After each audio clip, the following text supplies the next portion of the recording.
이재명 대표에 대한 1심 재판부의 판결은 누가 봐도 명백한 사법살인이었습니다. 이번 판결을 두고 보수 진영에서도 비판이 나오고 있습니다. 그만큼 상식적이지 않은 판결이었기 때문입니다. 실제 발언을 왜곡 짜집기 한 것을 무죄로 인정한 판결은 전제부터 틀렸고, 심지어 헌법재판소의 판결과 대법원 판례마저 무시한 판결로 법적 안정성과 신뢰성을 크게 훼손했습니다. 이재명 대표에 대한 이번 1심 재판부의 판결은 사법부 역사에 두고두고 오점으로 남을 최악의 판결입니다. 법이 그때그때 다르게 적용된다면 사법부 판결을 신뢰할 국민은 없습니다. 기초적인 사실관계도 맞지 않고 법리에도 맞지 않는 1심 판결은 2심에서 반드시 바로 잡힐 것입니다. 그래야 정상이고 사법부에 대한 국민적 신뢰도 회복할 수 있습니다. 사필 규정이라고 했습니다. 정의는 결국 바로 서게 될 것입니다.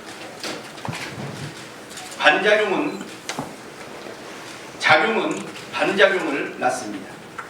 이번 엉터리 판결 이후 김건희, 윤석열 대통령도 처벌받아야 한다는 여론이 확산되고 있습니다. 많은 국민께서는 이렇게 묻습니다. 그런데 김건희는, 그런데 윤석열은 제1야당의 대표와 배우자가 2년이 넘게 수사를 받고 재판을 받고 있는데 왜 김건희 여사에 대한 수사는 제대로 이루어지지 않고 심지어 기소조차 되지 않았다는데 국민께서는 분노하고 계십니다. 식사비 78,000원 때문에 150만원 벌금형을 선고받는다면 500만원이 든 돈봉투를 2차례나 줬다는 김건희는 최소한 벌금 1억 9천만원의 당선 무효형을 받아야 마땅하지 않겠는가?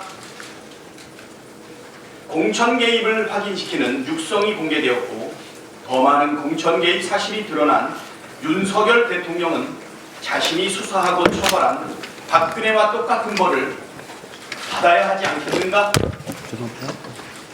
낙선한 후보의 말 몇 마디에 이렇게 중형을 내릴 거면 당선을 위해 허위사실을 수차례 반복해서 공표한 당선자는 얼마나 큰 죄를 받아야 하겠는가?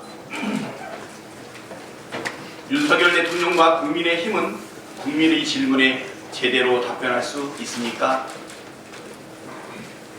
당장 김건희 특검에 대한 태도만 봐도 지은 죄에 대한 처벌이 무서워서 수사를 한사코 거부하고 있는 것 아닙니까?